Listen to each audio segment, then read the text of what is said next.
네, 오늘의 일발장전 시작합니다. 일발장전의 두 기둥 중에 새로운 한 기둥이 함께하게 됐습니다. 최고의 주식 전문가 두 분 소개합니다. 김태윤 그리고 김준호 MBN 골드 매니저 모셨습니다. 안녕하십니까? 네, 반갑습니다. 안녕하십니까. 자, 먼저 프리마켓 살펴보고 두 분의 매니저들과 함께하는 시간도 가져보도록 하겠습니다. 자, 현재 국내 증시 프리마켓 출발은 역시 예상대로 그리 좋지는 않습니다. 우선 삼성전자 하이닉스만 놓고 보면 2%, 3%대 급락 출발을 하고 있고요. 이렇게 되면서 한미 반도체를 위시한 반도체 소부장들 라인들도 한 4%, 3%대들 빠지고 시작을 하고 있습니다. 물론 엔비디아가 간밤 미 증시에서 선방했다 하더라도 일단 어제 일본 증시, 유럽 증시 전반적으로 빠지지 않았습니까? 이런 것들이 함께 영향을 미치고 있는 것 같고 현대차 그룹도 오늘은 잘 버텨주지를 못하네요. 현대차, 기아차 모두 3%대 급락하고 있고요. 자, 현대차, 기아차는 요즘에 로봇주들과 함께 연동이 되고 있지 않습니까? 역시 예상대로 로봇주들도 힘들어 보이네요. 레인보우 로보틱스도 3%대, SPG 또 유일 로보틱스 등도 4%, 5%대 급락하면서 전반적으로 힘든 출발을 예고하고 있습니다. 그래도 앞서도 말했지만 돋보였던 업종 있죠. 바로 방산주입니다. 지금 방산 업종은 시작하자마자 급등, 폭등 랠리 펼치고 있는데요. 한화에어로스페이스, 자, 이 큰 종목이 벌써 14%, 15% 급등하고 있고요. 한화 시스템들 라인들, LIG 넥슨, 현대 로템, 또 풍산, 한국항공우주, 전통, 우리 대한민국 K방산주들이 모두가 큰 시세를 내고 있습니다. 코스닥으로 가보도록 하겠습니다. 금리가 많이 올랐잖아요. 이 10년물 국채금리도 인플레 우려 때문에 폭등을 했었는데 바이오도 역시 좀 급락하고 있네요. 알테오젠도 3%, ABL 바이오도 3%, 삼천당제약, 유한양행들, 또 G2G 바이오, 밑에 단 바이오 전면적으로 한 3%, 4% 정도 빠지고 있습니다. 반면에 2차 전지 쪽에서는 SK이노베이션은 아마 이 정유주로 빠진 것 같아요. 정유주 SK이노베이션 혼자 20% 급등을 하고 있습니다. 그 외에 2차 전지도 좀 힘든 라인이고 정유주 나왔으니까 좀 따로 떼어놓고 보면 S오일도 18% 급등, 또 GS, HD 현대 라인도 범정유주로서 함께 가고 있습니다. 작은 종목, 아마 투자 카페에서도 많이 나왔던 게 흥구석유인데 흥구석유, 또 중앙에너비스 등은 아직 프리마켓에는 없죠. 본장 시작하면 오늘 또 큰 시세가 나올 가능성도 높습니다. 자, 이런 가운데 오늘 이제 시작을 해야 될 것 같은데요. 먼저 우리 김태윤 매니저와 함께 이야기를 해보도록 하겠습니다. 오늘부터 이제 앞으로 이제 새롭게 일발장전에 합류를 하게 됐으니까요. 간략한 또 소감도 전해주시고 일단 오늘 국내 증시 쪽들 한번 어떻게 될지 한번 전반적으로 또 시황 분석도 부탁드립니다. 네, 먼저 뭐 되게 중요한 자리에 들어온 것 같아서 네. 사실 부담이 많이 되기는 합니다만, 자, 그래도 또 그 전에 이제 8년 동안 고생하신 또 김영민 매니저님께서 고생하셨다는 말씀 먼저 드려야 될 것 같고, 자, 그 자리, 빈자리 느끼지 않도록 최선을 다해서 앞으로 좋은 인사이트 제공을 해 드릴 테니까 앞으로 많은 격려 응원 부탁드리고요. 네. 자, 하필이면 첫날부터 또 그러게요. 이렇게 시장의 네. 전반적인 또 연휴 동안에 분위기가 좋지 못했지만 뭐 아직까지 펀더멘털적인 부분들 자체는 저는 여전히 견고하다라고 보고 있는 상황입니다. 자, 물론 이 전쟁에 대한 부분들을 예측 어느 정도 기간이 지속될 것인지에 대한 예측을 하는 것 자체가 사실 좀 어렵다라고 볼 수 있겠지만 이 트럼프 대통령의 그 지방선거를 앞두고 분위기 전환에 대한 이 카드라고 저는 생각을 하고 있는 네. 상황이고 트럼프 대통령 결국에는 이 증시의 부정적인 이슈는 좀 그렇게 계속해서 장기화로 볼 수 있지는 않을 것 같습니다. 그러니까 무슨 뜻이냐면은 네. 결국에 우리가 이제 금리 인하에 대한 부분들이 지금 후퇴가 되고 있는 상황이잖아요. 자, 근데 그렇게 됐었을 때 트럼프 대통령이 과연 그 부분에 대해서 이 전쟁을 좀 장기화로 끌고 갈 수 있을까? 그 부분은 조금은 부정적으로 저는 보고 있는 상황입니다. 오히려 자, 그래서 단기전 쪽. 네, 그렇죠. 그래서 아마도 이 미국이 갖고 있는 그 힘을 오히려 이번에 뭐 이전 베네수엘라 대통령에 대한 어떤 또 그 이슈도 좀 있었듯이 이번에도 마찬가지로 좀 장기화보다는 좀 단기간 내에 끝나지 않을까 이렇게 보고 있습니다. 네. 오늘 국내 증시 흐름은 어떨까요? 뭐 전약, 후강 뭐 이렇게 좀 뭐 이런 용어로 좀 표현한다면 미 증시가 상대적으로 선방을 했었거든요. 엔비디아는 급등했고 그리고 삼성전자와 SK 하이닉스는 어떻게 될까요? 사실 삼성전자, SK하이닉스와 관련해서 뭐 당연히 코스피 지수를 바라볼 수밖에 없는 상황이고 주말 동안에 연휴 동안에 좀 나왔던 그래프가 하나가 있었는데요. 그 내용들을 보면은 우리가 이제 보통 200일선에서 좀 주가 상승폭, 그 괴리 자체가 이격 자체가 어느 정도 벌어져 있는지에 대한 부분들이 이야기를 나와주고 있습니다. 네. 그러니까 과거에 이제 이 비트코인을 제외하고는 사실 200일선에서 이제 70% 이상 올라갔던 경우는 뭐 M7 기업들이 한 60%대 정도 이격도를 좀 보여줬다면은 사실 이제 단기적인 관점에서 바라봤었을 때 이 코스피 지수의 약간 단기적인 좀 상승폭이 적지는 않다라고 볼 수는 있겠지만 사실 이 반도체 섹터에 대한 부분들 뭐 미국에서도 엔비디아나 이런 기업들의 주가 흐름들이 여전히 견고하다라는 부분들을 봤었을 때는 사실 지금 관점에서 조정시 매수 관점은 여전히 유효하다라고 보고 있는 상황이고요. 특히나 이제 삼성전자나 SK하이닉스와 같은 우리나라 대표할 수 있는 이 반도체 이 대장주들 같은 경우에도 계속해서 증설에 대한 부분들 그리고 오늘 또 연휴 동안에 나왔던 이슈 중에 삼성 파운드리 관련된 흑자 전환 이 관련된 이슈가 보통 27년도부터 흑자 전환되지 않을까라고 했는데 그 시기가 4분기 올해 4분기까지도 좀 가능하지 않을까 이런 이야기들이 나와주고 있습니다. 뭐 2월달 수출 지표 전반적으로 반도체 상당히 잘 나왔고요. 뭐 그 안에 또 들여다 보면은 뭐 CCL이나 이런 동박 적층판 관련된 수출도 잘 나왔기 때문에 오히려 이번에 우리가 중동 지정학적 이슈에 대한 부분들로 인해서 좀 좋은 기업들이 조정이 나왔을 때는 오히려 접촉할 수 있는 기회로 삼는 게 현실적으로 맞지 않을까. 단 우리가 지금 상황에서 바닥을 정확하게 잡겠다라는 논리보다는 이 전쟁에 대한 부분들을 예측하기가 좀 어렵기 때문에 좀 분할로 모아간다라는 관점에서 접근하시는 게 현실적으로 맞지 않을까 이렇게 보고 있습니다. 자, 우리 김태현 매니저, 삼성전자, 하이닉스 역시 뭐 이것 때문에 주도주의 자리를 놓치지는 않을 것이다라는 이야기를 했고요. 준호 매니저, 네.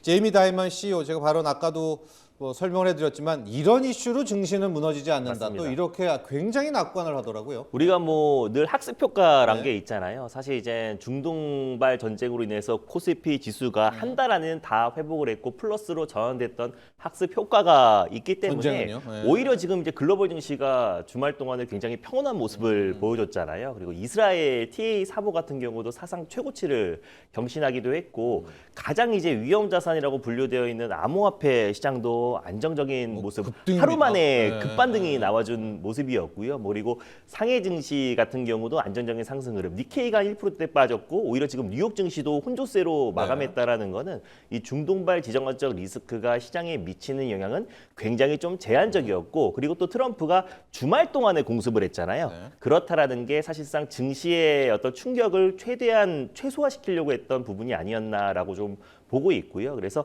결국에 이 흐름도 물론 이제 호르무즈 해협을 장기적으로 계속 이제 봉쇄한다고 했을 때는 우리 국내 증시도 영향을 미치겠지만 사실 장기적으로 봉쇄한다고 했을 때는 이란의 경제에도 치명적인 영향을 미칠 수밖에 없고 또 그리고 주변국들의 반발도 심할 수밖에 없기 때문에 이게 단기적으로 끝날 가능성이 높다. 물론 이제 말로는 트럼프가 뭐 4주 5주 안에는 끝나지만 뭐 이제 지상군 투입도 나는 전혀 울러증이 없다라고 하면서 네. 장기적을 시사하는 발언도 나오긴 하지만요. 저는 이게 빨리 끝날 수밖에 없다라고 좀 보고 있는 게 3월부터 이제 텍사스에서 예비 경선이 또 시작되기도 네. 하고 당장 시작되고 중간선거예요. 중간 선거 당장에 시작이 됐고요. 거기에다가 또 이제 6월 달에는 북중미 월드컵을 또 앞두고 있는 시점이잖아요. 그래서 그런 어떤 이제 큰 이벤트를 앞둔 시점에서 지금 또 그리고 미국 내 어떤 이제 군인들의 사상자도 발생하고 있는 시점에서 특히 미국 내의 어떤 반발도 심해지고 있는 시점에 결국 이걸 장기적으로 끌고 갈 가능성은 굉장히 좀 낮다라고 좀 보고 있습니다. 그래서 우리가 여러 학습 효과를 통해서 결국 이제 중동발 지정학적 리스크는 단기적이었고 기업들의 펀더멘털은 무관하고 또 이미 우크라이나와 러시아가 지금 4년째 전쟁이 이어지고 있음에도 불구하고 시장은 지금 사상 최고치를 경신하고 있잖아요. 그래서 오늘의 어떤 단기 하락은 피할 수 없다라고 좀 본다고 하더라도 지금 증시 예탁금이 110조가 좀 넘어선 상태에서 탄탄한 어떤 이제 증시 대기 자금도 좀 풍부한 상태라 시장의 흔들림은 뭐 제한적일 수밖에 없다라고 보고 있습니다. 좋습니다. 자, 현재 프리마켓 세 종목만 딱 먼저 보시죠. 제가 좀 얘기해 드릴까요? 방산주에서는 한화 에어로스페이스고요. 그리고 정유 중에서는 S-오일, 해운주에서는 HMM입니다. 지금 보면 앞서도 말했듯이 방산, 정유, 해운들 가고 있습니다. S-오일 또 HMM 보시면은 일단 프리마켓은 우리 예상대로 흘러가고 있는 것 같습니다. 오늘 전반적으로 조금 힘들더라도 특히 오전장은요. 일단 방산, 해운, 정유. 정유주들도 지금 전반적으로 시세가 나고 있습니다. 이런 흐름 여러분께 이야기를 해드리면서 자, 준호 매니저 일발로 바로 출발하도록 하겠습니다. 오늘 같은 날 공략 포인트는 어디로 좀 잡아야 될까요? 그래도 일단 단기적으로는 이제 유가의 어떤 상승으로 따라서 이제 유가 관련 정유, 종목들, 네. 정유 관련 종목들, 해운 관련 종목들, 거기다가 이제 방산 쪽은 그래도 이제 지정학적 리스크가 마무리된다고 하더라도 이제 추가적으로 또 중동 국가 중심 또 그리고 유럽 국가 내에서의 어떤 추가 이제 발주가 이어질 가능성이 높다라고 좀 보고 있어서 그래도 이제 너무 단기적인 어떤 트레이닝인 유가나 또 그리고 이제 해운 관련 해운이나, 종목보다는 오히려 좀 이제 K 방산 쪽이 조금 장기적인 어떤 수혜를 받지 않을까라는 점에서 오늘의 탑픽 종목은 한화 시스템을 오늘 탑픽 종목으로 좀 선정을 해봤습니다. 네. 일단 이번에 이란의 지금 UAE 공격에 한국 방공체계 위력이 좀 명확하게 좀 입증이 됐다라고 보시면 될 것 같은데 이란이 지금 이제 탄도 미사일을 UAE에 지금 165발을 발사를 했고요. 그리고 이제 드론 같은 경우는 541기 이상을 UAE에 동시 발사를 했습니다. 그래서 이렇다라는 거는 지금 결국 포화 공격 상황에서도 95%의 요격을 보였다라고 좀 보여주는데 예. 거기서 지금 이제 UAE의 자체적인 어떤 이제 방공망도 있지만은 뭐 러시아 그리고 또 이제 미국의 지금 이제 뭐 사드 그리고 또 이제 한국의 천궁 2가 좀 투입이 된 상태에서 굉장히 좀 강력한 위력을 좀 명확히 입증되지 않았나라고 좀 보고 있습니다. 그래서 결국 2022년도에 지금 UAE의 4조 규모의 수주가 있었고요. 그리고 2023년도에 사우디의 4조 3천억 그리고 2023년도에 이라크의 3조 7천억 정도의 추가 수주가 계속 좀 이어지고 있는데 결국 중동 전역에 지금 K 방공 벨트가 지금 완성된 상태고 특히 천공 2의 어떤 기술력 그리고 이제 기술력이 입증되지 않았나라고 좀 보고 있습니다. 그래서 특히 그 천공 2를 제작하는 업체는 이제 LIG 넥스원이고요. 네네. 그리고 네. 이제 발사대를 만드는 기업이 하나 에어로스페이스고 그리고 이제 결국 천공 2의 눈을 만드는 레이저를 단독으로 공급하고 있는 기업이 한화 시스템이다라고 보시면 될 것 같습니다. 그래서 특히 이제 MFR이라는 레이저를 독점으로 이제 공급하고 있고 그래서 결국에 이제 한화 시스템도 한화 에어로스페이스와 함께 결국 천궁 2 관련된 최대 수혜 기업이다. 그래서 미사일을 요격하는 시스템이라 보시면 될 것 같습니다. 거기에다가 아까 이제 미사일뿐만 아니라 지금 이제 드론을 공격이 거의 동시다발적으로 그 공습이 있었다고 했었잖아요. 근데 이제 드론 관련해서도 하나 시스템은 안티 드론이라는 시스템을 구축하고 있어요. 그래서 결국 무차별적인 어떤 드론을 식별하고 무력화하는 기술력도 가지고 있는 기업이고 하나 에어로스페이스의 레이저 사업을 인수해서 안티 드론 사업을 이제 본격적으로 추진하고 있고요. 그리고 특히나 지금 이제 방위사업청에서 주관하고 있는 지금 다양한 프로젝트를 같이 좀 수행하고 있는 첨단 방어 시스템 구축에 있어서 수행하고 있는 대표적인 기업이 하나 시스템이다라고 보시면 될 것 같습니다. 네. 그래서 거기에서 이제 특히 스페이스 X 관련해서도 결국 스타링크에 대한 위력이 다시 한번 입증됐던 부분이 최근에 베네수엘라의 또 이제 마두로 생포에서도 그리고 이번에도 지금 이란 공습에 있어서도 여실히 드러났는데 실제로 지금 이제 하늘의 눈 역할을 하는 게 스타링크다라고 보시면 될 것 같습니다. 전장의 두뇌는 팔란티아 그리고 하늘의 눈은 스타링크 그리고 스페이스 X 위성 통신을 통해서 또 이제 실시간으로 지금 위치를 파악하고요. 그리고 실제로 우주 인터넷을 통해서 실질적으로 지금 이제 네트워크 관련된 위성 네트워크 주위망을 통제권을 쥐고 있다라고 보시면 될 것 같은데 예전 같은 경우는 지금 우방 국가인 우크라이나의 단순 통신 지원에 그쳤다면은 실제로 지금 이제 스타링크 저궤도 위성 통신이 전쟁 자산으로 그러니까 한마디로 지금 이제 정권의 시스템을 무력화시킬 수 있는 전쟁 자산으로 지금 진화하고 있다는 점이 앞으로 향후에 결국 이제 저궤도 위성 통신에 대한 관심이 더욱더 높아질 수밖에 없고 그 상태에서 지금 이번 달에 스페이스 X가 지금 3월에 비상장 상장 신청을 하고 6월 달에 상장을 앞두고 있다고 합니다. 그래서 하나 시스템 같은 경우는 저궤도 위성 구축 사업도 같이 지금 진행하고 있는 기업이기도 하고요. 그리고 이제 영국의 원앱이라는 저궤도 위성 통신 기업과 국내 유통 공급 계약을 체결하기도 했고 그리고 그리고 정부용 저궤도 위성 통신 단말기 그리고 지상국 핵심 기술을 보유하고 있는 기업이 또 하나 시스템이다 보니까 저궤도 위성 통신에 대한 어떤 이 기술력 그리고 국내 저궤도 위성 통신 그리고 한국판 스타링크가 구축됐을 때 또 가장 큰 수혜주가 될 수 있는 기업 중에 하나가 하나 시스템이다라고 보시면 될 것 같습니다. 그래서 하나 에어로스페이스와 하나 시스템은 우주 항공 관련된 프로젝트를 같이 진행하고 있고요. 뭐 인공위성뿐만 아니라 위성통신 그리고 우주 항공 프로젝트를 진행하고 있는데 이번 1월 달에 이제 김승현 하나그룹 회장이 결국 지금 우주 어려워도 반드시 우주에 간다라고 간다. 천명을 하면서 제주 우주센터에 방문하기도 했잖아요. 그리고 특히 또 필리 존소를 중심으로 온전히 마스가 프로젝트는 하나가 책임진다라는 각오로 임하겠다라고 했기 때문에 두 가지의 모멘텀을 또 다 갖고 있는 기업이 또 하나 시스템이다라고 보시면 될 것 같습니다. 거기다가 K2 전차 구성품의 7% 전자부품을 공급하는 기업도 하나 시스템이다 보니까 천궁2 관련된 중동 내의 추가 수주에 대한 기대감과 그리고 K 방사에 대한 위력이 다시 한번 입증이 됐기 때문에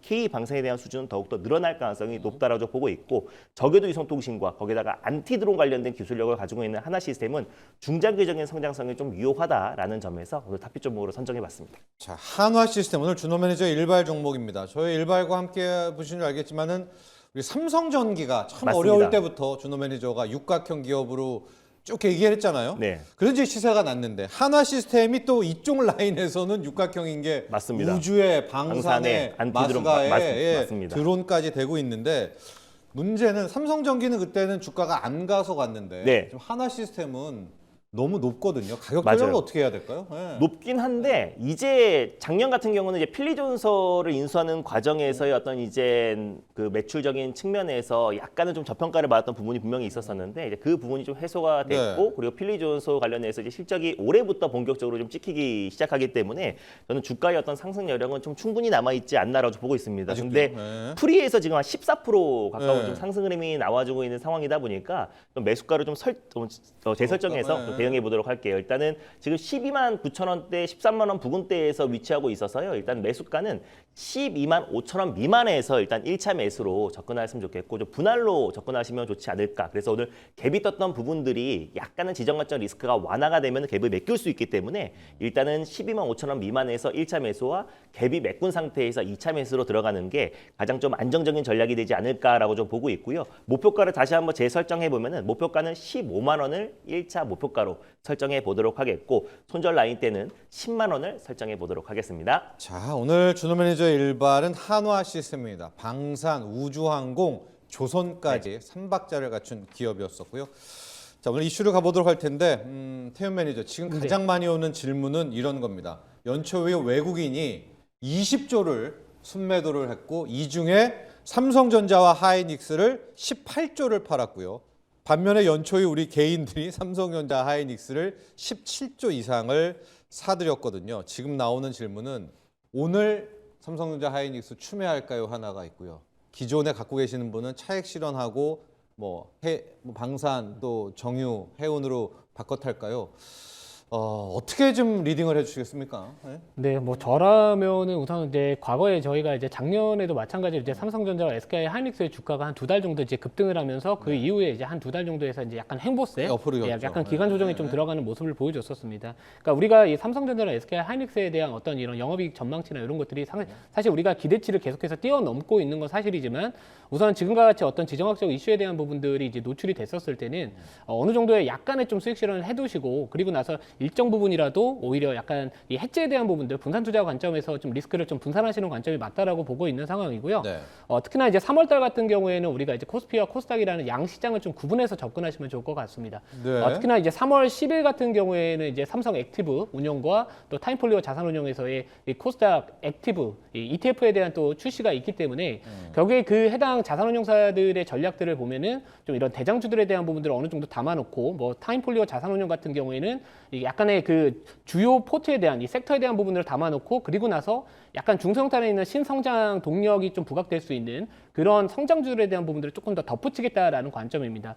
그래서 이제 이 삼성전자나 SK 하이닉스의 주가 자체가 지금 당장 뭐 고점이다라고 판단하지는 않고는 있지만 네. 전체적인 어떤 기대 수익 측면에서는 3월 달만 국한돼서 바라봤었을 때 접근을 했었을 때는 우선 삼성전자나 SK 하이닉스에 대한 추가적인 상승에 대한 부분들은 약간은 좀 제한적인 가능성이 네. 있다라는 거고요. 네. 자, 그래서 이런 관점에서 바라봤었을 때 우리가 이제 방산 쪽에 대한 부분들을 분명히 관심을 가져야 된다라고 보고 있습니다. 제가 이제 점심 방송에서 전에 네네. 출연을 했었을 때 이 트럼프 대통령이 이제 베네수엘라의 이제 마두로 생포와 관련된 이야기가 나왔을 때 트럼프 리스크 시즌 2가 시작됐다라는 언급을 좀 드렸었거든요. 그 이유가 뭐냐면 그게 시발점이 돼서 결국엔 계속해서 어떤 지정학적 이슈에 대한 부분들을 계속해서 화두에 올리면서 결국에 본인의 어떤 이런 이 이 미국에 대한 이 파워라고 할까요? 이런 부분을 좀 부각시키는 전략이기 때문에 아무튼 이 삼성전자, SK 하이닉스에 대한 전략 매도 관점보다는 우선은 약간의 수익 실현을 조금 해두시고 나서 그리고 나서 약간 기간 조정이 좀 들어갔었을 예. 때 그리고 나서 그 나오는 방향성을 가지고서 투자를 하시는 게 현실적으로 맞다라고 보고 있고요.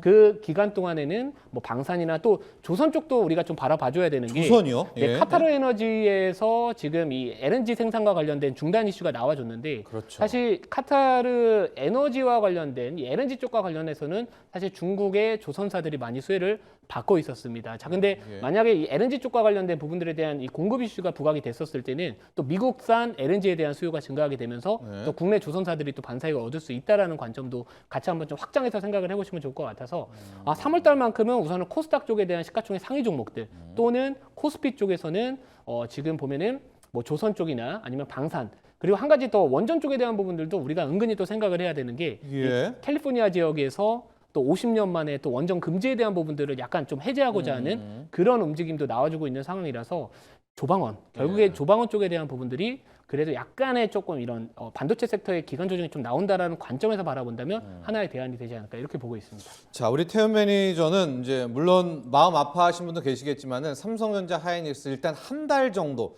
전쟁 기간 동안에는 기간 조정으로 한번 염두를 해줘서 물탈 돈이 있으면 이제 물타기보다는 조방월 라인 쪽에서 수익 실현을 하는 쪽으로 좀 트레이딩을 좀 잡아주시고 또 돈이 없으신 분은 어느 정도 왜냐하면 지금 웬만한 분들이 삼성전자 하이닉스로 다 50% 60%잖아요. 지금 그러니까 좀 일정 부분 빼서 한 달 정도는 조방원 정도의 이제 트레이딩 목적으로 좀 들어가 보자.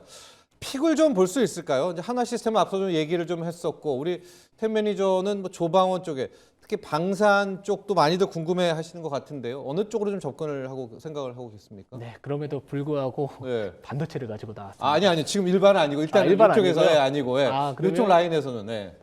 그 조방원 쪽에서요? 네네네. 조방원 쪽에서는 우선은 저는 이제 하나오션 같은 기업들도 같이 좀 보시면 좋을 것 같고, 네. 그러니까 조선주 쪽에서는 하나오션 쪽을 보고 있는 상황입니다. 특히나 뭐 캐나다 잠수함 관련된 좀 이슈도 있고요. 특히나 우리나라 조선사들 중에서도 이제 약간 이 방산 쪽과 관련된 부분들 그리고 미국의 또 대미 투자와 관련된 부분들이 또 3월달에 조금 더 구체화된 내용들이 있다라는 관점에서 접근을 해본다면은 조선방산이네요. 그렇죠. 네, 조선과 방산 쪽에서 같이 좀 곁다리로 엮을 수 있는 그 하나오션이라는 기업들도 우리가 좀 주목을 하면 좋을 것 같고 또 방산 쪽에서는 마찬가지로 이번에 이제 중동발 전쟁과 같은 이슈로 접근을 했었을 때는 방공미사일 쪽 관련된 부분들에 접근할 수밖에 없을 것 같습니다. 그렇죠. 그러니까 우리가 중동 쪽에서의 어떤 지정학적 이슈냐 아니면은 동유럽 쪽, 이 러시아 우크라이나 전쟁과 같은 유럽 쪽에서 이슈냐에 따라서 우리나라 방산 기업들이 조금 수혜를 받는 포인트는 다르다라고 보고 있는 상황인데요.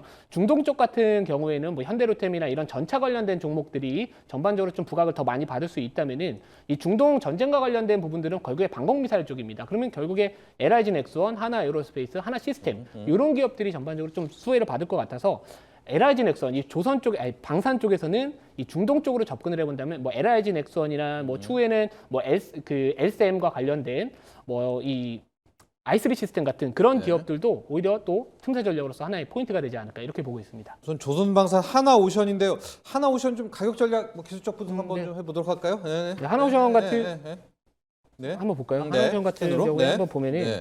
자, 차트 보면서 좀 말씀을 네. 드려보면은 자, 우선 하나오션 같은 경우에는 뭐 추세 자체는 여전히 이제 주봉 차트 보시면은 그렇죠. 이쁘죠. 유지를 하고 네. 있는 상황이고요. 또 캐나다 같은 경우에도 잠수함 관련된 부분들 뭐 관련해서 뭐 지금 유럽과 또 우리나라를 좀 구분해서 발주를 하겠다 이런 이야기들이 나와주고 있습니다. 따로따로. 네, 지금은 뭐 추세 이제 만들어가는 관점이고요. 뭐 하나오션 같은 경우에는 우선은 직전 고점 약간 저항대가 두터울 수 있는 게 15만 원대 초반 정도에서 좀 저항 여부를 확인을 해보시고 만약에 이제 15만 원 돌파가 나와준다라고 한다면은 뭐 16만 원 이상도 충분히 좀 바라볼 수 있는 종목이지 않을까 이렇게 보고 있습니다. 네, 자 태연 매니저는 조방원 쪽 라인으로 한 달 정도 이야기를 해주셨는데 지금 유튜브 쪽에서 우리 김태윤 매니저를 응원하는 글들이 많이 올라오고 있거든요. 그 중에 하나 위풍당당 구리님이 김태윤 매니저님 아침 시간이라 긴장을 좀 하신 듯 모든 게 기세입니다. 화이팅 하시기 바랍니다. 자, 기세라는 말을 또 우리 당당구리님께서 보내주셨습니다. 당당구리님도 감사하고요.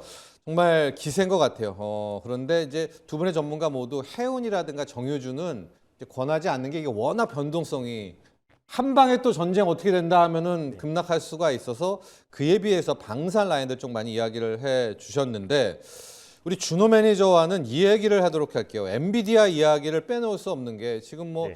다른 방송 쪽에서는 엔비디아 3% 급등한 거를 다 이야기를 안 해주는데 광 네트워크 통신이요, 또 6G요. 지금 보면 RF 뭐 HIC 얘가 한 3% 올라가고 있거든요. 네. 이 재료는 또 어떻게 해석을 해야 됩니까? 일단 지금 엔비디아가 지금 이제 뭐 글로벌 통신사들 뭐 노키아라든지 또 그리고 뭐 T모바일, SK텔레콤. 네 맞습니다. 소프트뱅크, 국내에서는 이제 SK텔레콤과 손잡고 AI 6G 관련된 이제 구축, 인프라 구축에 나선다라고 했어요. 그래서 예. 통신 인프라를 이제 AI 소형 데이터 센터로 구축해서 어떤 장소에서나 이제는 AI 관련된 특히 그러니까 피지컬 AI 쪽에 이제 속도를 내겠다라고 하는 거고 결국 이제 그 AI 인프라 구축을 거의 6G를 통해서 결국 AI 인프라를 이제 구축하겠다. 그래서 결국 엔비디아 같은 경우는 이제 피지컬 AI의 중심이고 언제 어디서나 결국 이제 데이터와 또 그리고 인터넷이 통하게 하려면은 결국 6G 인프라 구축이 거의 우선시 돼야 되기 때문에 결국 6G 관련된 이제 구축, 인프라 구축 관련된 이제 컨소시엄을 구성하지 않았나라고 좀 보고 있습니다. 그래서 이제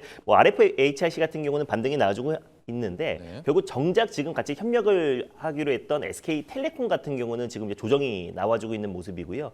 특히 이제 5G 장비 대장주라고 할 수 있는 KMW 같은 경우도 지금 한 2, 3%대 조정 흐름이 나와주고 있다는 점을 놓고 봤을 때 아무래도 지금 이제 중도말 지정학적 리스크로 인해서 어떤 수급이 좀 제한적인 모습이 보이지 않나. 그래서 결국에 이제 방금 전에도 소개했던 하나시스템 같은 이제 저궤도 위성 통신 쪽이 오히려 중장기적으로 본다고 했을 때 뭐 피지컬 AI뿐만 아니라 전반적인 이제 미래의 어떤 통신 사업 그리고 또 이제 방산까지도 같이 좀 맞물리면서 우주 인터넷 시대가 조금 더 우리가 관심을 가져야 되지 않을까라고 좀 보고 있고요. 그래서 엔비디아가 지금 이제 글로벌 통신사들과 함께 6G 관련된 인프라 구축보다는 오히려 저궤도 위성 쪽으로 우리가 한 발 더 나아가서 볼 필요가 있지 않을까라고 좀 보고 있고 그 안에서는 뭐 대표적인 종목이 하나시스템이라는 기업도 있지만은 네. 인텔리안 테크를 비롯한 국내 이제 통신 장비 업체들이 대부분 다 또 이제 우주 방산 쪽으로도 같이 좀 맞물릴 가능성이 좀 높고 또 그리고 식수지도 있잖아요. 맞습니다. 아직도. 식수지도 네. 있기 때문에 네. 결국 우리가 저궤도 위성 통신 쪽으로 좀 보면은 조금 더 좀 의미 있는 수익을 좀 챙길 가능성이 좀 높지 않을까라고 좀 보고 있습니다. 그래서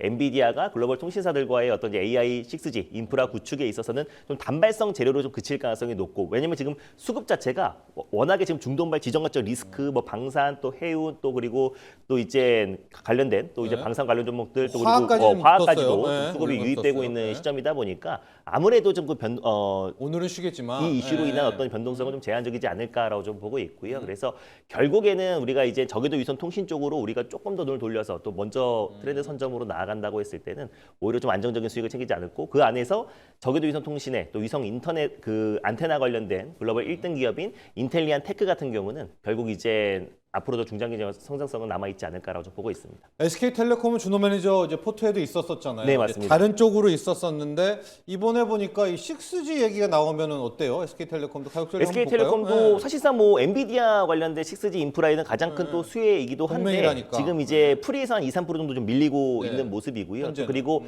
엔트로픽 쪽에서는 또 가장 큰 수혜가 또 SK텔레콤이기도 하잖아요. 그걸로 갔죠. 그래서 엔트로픽이 계속해서 이끌었던 AI 쇼크가 결국 SK텔레콤에는 가장 큰 수혜의 기업이 될 수밖에 없고 그리고 또 AI 국가대표에도 지금 SK텔레콤과 또 그리고 LG AI 연구원이 선정될 가능성이 굉장히 높게 점쳐지고 있는 상황이다 보니까 오늘 만약에 SK텔레콤이 시장 여파로 지정학적 리스크로 흔들린다고 했을 때는 저는 뭐 재매수의 관점과 신규 매수의 관점도 유효하다라고 좀 보고 있습니다. 그래서 결국에 엔비디아와 국내에서 손잡고 지금 6G 인프라를 구축하는 기업은 SK텔레콤이고 그리고 엔트로픽 관련된 최대 수혜 기업이기도 하고요. 국내에서 소보린 AI 국가대표에서도 SK텔레콤의 가장 직접적인 수혜 기업이다 보니까 오히려 지정학적 리스크로 오늘의 2%대 어떤 하락은 조정 시 매수의 관점이 유효하다라고 좀 보고 있고 신규 매수의 관점도 충분히 좀 매력적이지 않을까. 그래서 결국 SK에서도 피지컬 AI 대전환에 있어서 그거를 총괄하고 있는 기업도 결국 SK텔레콤이다 보니까 결국 SK의 DX와 AX 그리고 RX를 전환을 책임지고 있는 기업이 SK텔레콤이라 다시 한번 저는 2차 시세가 분출될 가능성이 높다라고 보고 있습니다. 그래서 신규 매수의 관점도 유효하고요. 다시 한번 목표가를 재설정해 보면은 직전 고점은 전 충분히 돌파할 가능성이 좀 높다라고 좀 보고 있어서 다시 한번 목표가를 9만 원으로 설정하면서 대응해 보도록 하겠습니다. 그렇습니다. 이 재료가 살짝 묻혔는데요. 지금 엔비디아가 광통신 네트워크 6G를 또 가면서 결국 뭐 로봇도 맞습니다. 6G가 돼야 뭐 결국에. 자율주행도 될 테니까요. 그래서 SK텔레콤과 함께 저궤도 이통통신, 인텔리안 테크 등까지도 함께 이야기를 해주셨고요. 자, 현재 시각 프리마켓 업앤다운을 보도록 하겠습니다. 업앤다운 보시면 빤합니다. 지금 오르는 종목은 가스 종목, 정유 종목, 또 방산 종목, 화학 종목까지 가고 있는데 지금 약간 특이한 종목 중에 하나가 대명에너지도 있고 현대위아도 있거든요. 현대차 그룹이 다 빠지는데 현대위아도 지금 한 8%대가 가고 있습니다. 현대위아 라인들. 그러니까 예상을 좀 어긋나는 종목이 한 요종 두 개예요. 태우 매니저. 이 현대위아는 뭔가 또 대명에너지도 다른 에너지 쪽에서는 좀 다르게 흘러가고 있어요. 신재생 라인에서는 어떻게 좀 해석을 해야 될까요? 이 재료는요? 네, 먼저 현대위아 같은 경우에는 뭐 최근에 이제 현대차 이제 피지컬 AI 쪽 관련된 또 밸류체인 쪽의 하나로서 이제 주목을 받는데요. 사실 이제 현대위아 같은 경우에는 우리가 이제 어떤 전기차나 이제 하이브리드 쪽에 들어가는 이런 또 관련된 부품을 공급하고 있다라는 부분들, 그리고 두 번째 같은 경우에는 아까 말씀드렸던 그 로봇 쪽 관련된 부분들하고 좀 연계성이 있다라는 부분들이 있겠지만 사실 이 기업 같은 경우에도 마찬가지로 방산주로서 또 주목을 받을 수 있는 상황입니다. 특히나 이제 우리가 보통 이 화포라고 하나요? 이 화포와 관련된 기업으로서 이제 주목을 받아야 되는데 결국에 지금 이 시장의 트렌드 오늘 같은 경우에는 방산주를 빼놓고 이야기를 할 수 없다라는 부분들을 접근을 해본다면은 만약에 현대위아라는 기업 자체가 만약 이 로봇과 관련된 현대차의 어떤 투자와 관련된 부분들에 동조화돼서 올라갔었다면은 뭐 현대차나 아니면 현대모비스나 이런 관련된 밸류체인 쪽에 대한 부분들 주가 흐름들이 같이 커플링되는 모습을 보여줘야 됩니다. 자, 근데 지금 같은 경우에는 이 현대위아가 이제 9% 가깝게 네. 이제 전일 종가 대비해서 이제 9% 가깝게 이제 급등을 하는 이유를 굳이 찾아본다면은 제가 봤었을 때는 이런 방산과 관련된 부분들의 또 연계성이 또 부각받았다라고 볼 수밖에 없는 상황이고요. 자, 그래서 이렇게 새만금은 어때요 지금? 새만금 뭐 프로젝트는? 새만금 프로젝트에 대한 부분들도 여전히 저는 사실 좋다라고는 네. 보고 있습니다. 뭐 그거와 관련해서 뭐 최근에 이제 주목받았던 뭐 이런 신재생이나 이런 관련된 종목들도 여전히 좋다라고는 보는데 우선은 이 현대차와 관련된 또 주주총회 이슈가 또 있다 보니까 추후에 뭐 이런 부분들에 대한 것들 내용들하고 그리고 현대차 관련해서 뭐 신재생 쪽이나 이런 부분들에 대한 것들 뭐 새만금 또 땅 갖고 있다 이런 기업들은 사실 땅 갖고 있다라는 기업들은 그냥 테마로 보시는 게 맞는 네네. 것 같고 그래서 저라면은 그래도 그 같은 밸류체인 내에서 제일 강한 모습을 보여주고 있는 현대위아가 지금 상황에서 오히려 트레이딩하기는 적기다라고 보고 있는 상황입니다. 그래서 네. 지금은 오히려 가는 종목들이 더 가는 시장이고요. 이 방산 쪽에 대한 부분들하고 연계성이 좀 있는 현대위아를 우리가 좀 주목을 해보시면 좋지 않을까 이렇게 보고 있습니다. 네, 또 대명에너지도 있는데 지금 보면 이제 현대제철까지 좀 가고 있어서 약간 지난주 금요일 날 네. 왔었던 이제 새만금의 고 여파들이 함께 좀 세 종목들은 가고 있는 것 같습니다. 좀 따로 놀고 있어서 이거 왜가 뭐 현대위아, 현대제철 이런 라인들을 좀 보면 될 것 같고요. 빠지는 종목들을 한번 좀 보도록 할 텐데 역시 유가 상승 피해주들이 많이 빠지는 것 같아요. 지금 아시아나항공, 대한항공 업앤다운 볼까요? 대한항공이 6% 가까이 밀리고 있고 우리 공기업줄 중에서 한국가스공사와 한전이 명암이 엇갈리고 있는데 가스공사 같은 경우에는 지금 가스 가격 급등으로 한 7% 오르고 있는 반면에 한전은 유가 상승에서 한 5%대 급락하고 있고 두 종목 볼게요, 준호 매니저. 네. 시장은 일단은 좀 한 달 이상 좀 유가 상승을 좀 맞습니다. 보고 있는 것 같습니다. 항공주 또 한전 라인들이 좀 힘들어 보이긴 합니다. 일단은 지금 이제 지정학적 리스크와 또 두바이 이제 국제 공항에 또 이제 어느 정도 또 파편이 또 튀면서 또 좀 화재가 또 발생하기도 하면서 결국 항공주들 또 그리고 이제 대한항공 같은 경우가 좀 직격탄을 좀 맞지 않을까라고 좀 보고 있습니다. 그래서 결국 지정학적 리스크가 빨리 끝나야 결국 이제 대한항공이라든지 뭐 아시아나항공 같은 국내 이제 어떤 항공주들도 같이 좀 상승 흐름이 나올 수 있다고 좀 보고 있는데 아무래도 유가 상승과 지정학적 리스크로 인해서 또 계속 우회할 수밖에 없는 거고 항공편 숫자도 줄어들 수밖에 없는 거라서 네. 결국 이제 대한항공은 일시적인 조정은 좀 피할 수 없다라고 좀 보고 있습니다. 근데 오히려 중장기적으로 이제 본다고 했을 때는 이제 아시아나 합병과 이제 시너지 효과와 그리고 또 실질적으로 이게 천년만년 계속 지속될 수 있는 부분이 아닌 거잖아요. 그래서 결국 저는 이제 한 달 안에는 좀 마무리될 가능성이 좀 높다라고 좀 보고 있기 때문에 오히려 좀 대한항공 같은 경우는 조정 시 매수의 관점이 좀 유효하다라고 좀 보고 있고요. 그래서 결국 지정학적 리스크로 인한 어떤 부분들은 항상 일시적이었다는 거 우리가 여러 차례 확인을 했기 때문에 특히 이제 가장 직격탄을 맞았던 이제 대한항공 같은 기업들은 가장 이제 V자 반등으로 지정학적 리스크가 완화되면은 빠르게 빠르게 회복될 수밖에 없다고 보고 있고 그리고 한국전력 같은 경우도 유가 급등으로 인한 부정 흐름이 나와주고 있긴 하지만 2연타입니다. 금요일도 많이 빠졌던데. 맞습니다. 네. 최근에 근데 한국전력 같은 경우에 어떤 주가 상승을 견인했던 거는 결국 이제 만우가 프로젝트, 이제 원전 프로젝트가 더욱더 좀 속도를 내면서 한국전력의 주가 상승을 계속 견인했고 최근에 뭐 계속 신고가 랠리가 계속 이어져 왔던 만큼 결국 이제 한국전력의 어떤 하락도 결국 이제 유가 상승에 따른 흐름인데 사실 유가도 시장이 예상했던 것보다는 조금 이제 차분한 모습을 보여주고 있고요. 그리고 이제 호르무즈 해협 봉쇄가 장기화된다고 했을 때는 오히려 유가가 100달러까지 좀 치솟을 수도 있다라고 좀 전망을 하고 있긴 하지만은 또 장기화될 가능성도 굉장히 좀 낮다라고 아까 방금 말씀드렸던 것처럼 결국 이제 한국전력의 어떤 하락도 최근에 어떤 주가 상승은 결국 원전 프로젝트로 인해서 그 기대감으로 좀 강력하게 올랐다는 점을 봤을 때 오히려 지정학적 리스크의 어떤 하락은 결국 조정시 매수의 관점. 그래서 우리가 사실 지정학적 리스크는 매번 경험을 했고 학습 효과라는 게 있잖아요. 그래서 결국에 지정학적 리스크 발 어떤 주가 하락은 결국 항상 기회였다라는 거를 참고하셨으면 좋겠고 또 이번에 어떤 흐름도 결국 언제 이게 마무리될지는 모르겠지만 결국 여러 정황상 그리고 또 실제로 지금 예비 선거가 시작이 됐고 또 그리고 6월 달에 북중미 월드컵을 앞두고 있는 시점에서 특히 이제 미국 트럼프 대통령이 빠르게 조속히 마무리시킬 가능성이 좀 높다라고 보고 있어서 오히려 좀 중장기적으로 봤을 때는 지금 두 종목 다 조정시 매수 관점 유효하다라고 보고 있습니다. 대한항공만 좀 차트 분석 볼게요. 왜냐하면 이제 뭐 한전은 워낙 개인들이 안 좋아하시니까 근데 대한항공은 연초 이후에 뭔 이슈 때문에 개인들이 좀 많이 관심을 가졌었거든요. 그래서 맞습니다. 좀 오늘 타격이 좀 충격이 있을 텐데 가격 전략 한번 보죠. 대한항공. 네, 일단 뭐 오늘 지금 프리에서 6% 정도 좀 흔들리고 있는데요. 만약에 6% 정도 흔들린다고 했을 때는 최근에 거의 상승했던 부분들, 직전 고점 그러니까요. 돌파에서 상승했던 부분들이 대부분 다 반납해 버리는 반납하네요. 거예요. 네. 그래서 오히려 좀 가격적인 매력이 좀 발생하지 않았나라고 좀 보고 있고요. 그래서 26,000원 부근대에서는 언제든지 신규 매수의 관점이 유효하지 않을까라고 좀 보고 있고 그래서 오히려 이번 조정을 이용해서 분할로 접근한다고 했을 때는 충분히 저는 이제 매력적인 구간이 아닌가라고 좀 보고 있습니다. 그래서 26,000원 부근대에서 일단 1차 매수의 관점으로 접근할 필요가 있고요. 그래서 오늘의 어떤 하락은 오히려 지정학적 리스크가 완화되면 빠르게 V자 반등이 나오지 않을까 보고 있습니다. 그렇습니다. 대한항공까지도 봤고요. 또 유가 상승 피해주의 대명사죠. 한전까지도 살펴봤습니다. 자, 이제 태움 매니저의 일발로 가보도록 하겠습니다. 첫 번째 일발이기도 한데 특히 오늘같이 힘든 장 속에서 나오는 일발이어가지고 부담도 될 것 같은데 오늘의 일발은 어디로 향할까요?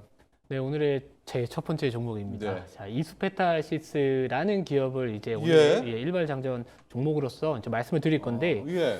자, 아까 이제 엔비디아의 그 루멘텀하고 그 또 광통신. 광통신 네, 관련된 코어 또 투자, 위브. 코히어런트죠. 코히어런트. 코히어런트라는 그 기업에 이제 투자를 했다라는 부분들에 또 같이 또 연계성이 부각받을 좋아요. 수 있는 기업이다라고 보고 있는 상황이고요. 특히나 이제 엔비디아 같은 경우에는 총 이제 40억 달러 투자 발표에 이제 루멘텀이나 이제 코히어런트의 주가가 각각 11%대, 15%대 이제 급등이 나왔습니다. 뭐 최근 이제 우리나라의 광통신 관련된 기업들 본다면은 이 대한광통시라는 기업도 이제 주가가 계속해서 이제 정말 미친 듯이 올라가고 있는 상황이고요. 이유가 있었더라고요. 네, 그리고 이제 광 트랜시버 쪽 관련해서도 제가 이제 점심 방송에서 좀 가끔 재미없는 드립을 좀 많이 쳤어요. 베지테리언 분들이 좋아하시는 종목이다라고 하면서 오이 솔루션이라는 기업을 많이 말씀을 오이죠, 드렸었는데 오이. 네. 네네. 그래서 그 기업도 마찬가지로 이제 광 트랜시버 관련된 종목으로서 이제 최근에 주가 상승폭이 적지 않은 상황입니다. 근데 이스페타시스 같은 경우에도 마찬가지로 이제 우리가 이제 광통신 모듈 쪽에 대한 부분들이 좋더라도 그거를 실장할 수 있는 기판 자체가 필요하다라는 관점이고요. 자, 그래서 이제 이 고다층 MLB가 이제 필수다라는 부분들이고요. 특히나 요즘에 이제 네트워크 속도에 대한 부분들 이야기들이 많이 나와주고 있는데 뭐 800기가에서 이제 1.6 테라바이트 이로 속도가 이제 계속해서 올라가게 됐었을 때 신호의 간섭이 앞으로 더 심해질 수 있다라는 부분들이 있습니다. 자, 그래서 일반적인 어떤 이런 서버에 들어가는 기판 자체가 이제 그 적층되는 게 10층에서 20층이라면은 결국에 1.6 테라바이트로 올라가게 됐었을 때는 뭐 스위치용 기판 같은 경우에 30에서 40층 이상의 고다층 기판이 이제 필수적이다라는 이야기들이 나와주고 있고요. 특히나 이제 이스페타시스 같은 경우에는 뭐 불량 없이 또 양산할 수 있는 또 전 세계 또 몇 안 되는 기업이다라고 보시면 될 것 같아요. 뭐 미국의 뭐 TTM이라는 기업과 그리고 한국에는 이제 이스페타시스가 있다라고 보시면 될 것 같은데, 자, 주요 고객사 같은 경우에는 뭐 엔비디아뿐만 아니라 뭐 아리스타 네트워크스나 아니면은 이 구글 등이 1.6 테라바이트의 이제 스위치를 만들 때 이제 이스페타시스의 이제 기판이 사용된다라고 보시면 될 것 같습니다. 자, 특히나 이제 또 실리콘 포토닉스 기술의 제일 또 적용에 대해서 관심을 많이 보이고 있는 또 구글이 또 TPU와 관련된 부분들 개발을 했었을 때 또 동사의 또 기판에 대한 수요는 같이 동반 성장할 수밖에 없다라는 관점이고요. 네. 자, 그리고 또 2월 달 이 반도체 수출 지표가 상당히 좀 잘 나왔죠. 잘 나왔었고 그 안에 또 들여다보면은 또 동박 적층판 관련된 또 CCL에 대한 수요도 상당히 또 수출이 잘 나왔다라는 모습을 보여주고 있습니다. 물론 CCL 관련된 종목이라고 한다면은 뭐 두산전자 자회사로 두고 있는 뭐 두산 그리고 뭐 이런 재료 쪽 소재 쪽과 관련해서는 뭐 파미셀 네. 그리고 그리고 뭐 이외에도 뭐 저런 여러 가지 종목들이 있겠지만 사실 이 CCL에 대한 수요가 증가하고 있다라는 부분들을 본다면은 이 서버 쪽에 대한 부분들에 대한 수요가 같이 증가하고 있다라는 관점으로 바라봐야 될 것 같아서 이 CCL 쪽과 관련된 또 핵심 소재로서 또 기판의 핵심 소재로 쓰이고 있는 게 이제 CCL이기 때문에 요거와 관련된 수혜로서도 우리가 한번 주목을 해보시면 좋을 것 같다라는 관점이고요. 네. 자, 그래서 뭐 최근 들어서 뭐 2026년도 한 12월 달 고점을 찍고 한 2달 정도 이상의 충분한 이제 조정이 나온 상황에서 이제 턴어라운드 되고 있는 자리인 것 같아서 오늘의 첫 번째 제 1발 장전 종목은 이수페타시스라는 기업을 선택을 해봤습니다. 자, 간밤에 엔비디아가 이제 광 네트워크 통신입니다. 두 개 업체 인수한 그 재료여서 오늘 저는 이제 대한광통신 또 오이솔루션을 봐줄 줄 알았는데 한 걸음 더 나갔습니다. 태연 매니저는 오히려 결국은 고다친 기판 아니냐. 네, 결국 네. 빛으로 땡겨오는 것도 네. AI 데이터 센터를 위해서니까. 자, 가격 전략 한번 보도록 할까요? 네, 원래는 이제 12만 원에 좀 깔아두려고 했었거든요. 네네. 근데 이제 생각보다 그래도 프리장에서의 이 지정학적 이슈에 대한 부분들 좀 반영을 많이 안 하는 것 같아서 우선은 가격을 조금 더 높여도 될 것 같아요. 그래서 그럴까요? 뭐 매수가 같은 경우에는 그냥 현재가 지금 프리장에서 12만 4천 원을 매수가를 좀 말씀을 드려보고요. 자, 목표가 같은 경우에는 우선은 14만 조금 더 높여서 제가 생각했던 것보다 높여서 14만 5천 원으로 말씀을 좀 드려보도록 하겠습니다. 교과입니다. 자, 그리고 손절가는 10만 원. 예, 이탈 시에는 또 리스크 관리 필요하니까 잘 참고하셔서 투자 판단에 도움되셨으면 좋겠습니다. 자, 이수페타시스고요. 뭐 말 나온 김에 전에 종목도 있으니까 오이솔루션하고 대한광통신도 두 개도 한번 좀 가격 잡아 주시죠. 결과적으로는 오늘 반응할 수도 있잖아요. 엔비디아 때문에. 뭐 두 개 볼까요? 네. 네, 뭐 충분히 반응을 할 수 있을 것 같아요. 물론 이제 대한광통신 같은 경우에 이제 프리장에서 거래가 되지는 않고 있기 둘 다요. 때문에 네. 뭐 이걸 흐름들을 보셔야겠지만 우선은 개인적으로 5천 원 정도에 대한 부분들 돌파 나와 준다면은 한 5천 원대 중반 정도까지도 또 열어두고 가셔도 좋지 않을까라고 보고 있고요. 자, 물론 이제 21선에 대한 부분들에 대한 것들 조금 이탈 시에는 약간의 비중 조절 좀 필요하시다라고 말씀을 드리고 또 베지테리언 분들이 좋아하시는 또 오이솔루션 같은 오이솔루션. 경우에도 마찬가지입니다. 최근에 이제 광 트랜시버 쪽 관련된 부분들 다시 한번 부각받고 있는 상황인데 풀로 저렇게 가 있었어요. 네, 맞습니다. 베지테리언. 네, 지금 건강에 좋은 것 같습니다. 네. 자, 아무튼 이런 부분도 말씀을 드려야 될 것 같고, 자, 이 기업 같은 경우에 사실 신규 진입으로 들어가기에는 약간의 좀 윗꼬리가 달리는 흐름들이 좀 있어서, 요거는 이제 보유자의 관점으로 바라보시되, 그래도 한 2만 1,000원대 돌파 나와 준다면은 한 2만 2,000원대에서 2만 4,000원 정도 사이를 좀 1차적인 목표가로 다시 한번 좀 잡아 놓으시고 대응을 하셔도 나쁘지 않겠다. 이렇게 말씀을 드려보도록 하겠습니다. 좋습니다. 자, 이 두 종목 약간 사이즈는 작지만은 지금 약간 숨겨진 재료입니다. 엔비디아의 광통신 네트워크 투자의 수혜를 오늘 받을 수도 있기 때문에 주목하시면 좋을 것 같습니다. 그래도 오늘 태우 매니저의 일발은 이수페타시스였고요. 앞서 준호 매니저의 일발은 하나 시스템. 네, 이것저것 다 잘하는 맞습니다. 하나 시스템으로 공략을 했습니다. 자, 오늘의 일발 장전은 여기까지 하도록 하죠. 오늘도 성공 투자하십시오. 감사합니다. 고맙습니다.